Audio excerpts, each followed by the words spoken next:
Chakutsvagirwa yako yakati yesu. Inogara manje ndeyekuti kana ndinyanga kuti kana dzapinda muwanano.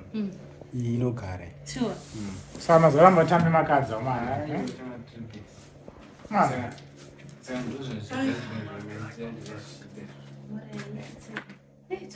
Pachipanga Mfundisi. Pachipanga. Data tindipe pamusoro. Apinda sununguka. Sununguka itawa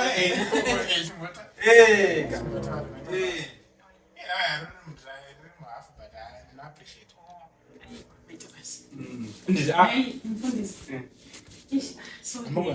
Sorry. Ndandina kubvunzawo kuti mungaribewo here. Kuti ngazirambe. Mlima auto madisturb mukadaro. Aiwa, uyainaro. Reyeka mungogara pane Ndayimugara zve. mutamba makadzi avo vachiramba vakadzi vaya. Makani sorry atamhorese. Chitambe atiri machitambe. Iri machitambe makadzi. Iyo ava vati makadzi.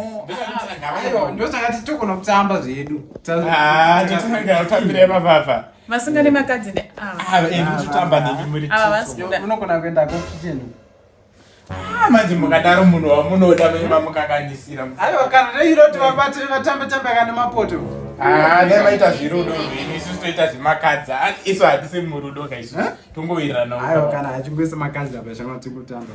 Aiwa, kubva tikuzogara pakati manje. Sauya apa. Ngauya apa naise munhu andipodi zvingine.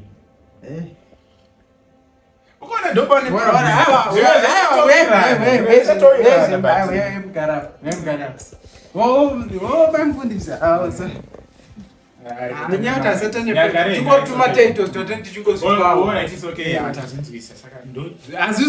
handistori mufundisi woini handisi mufundisi ndandati dai mambotaura ke kokoko toboita zvepanapa.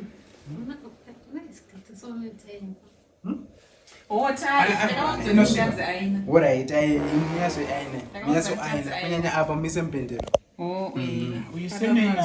Munomurovesa nemunhu wake ngataure kuno ndinofara ngatimbotambei.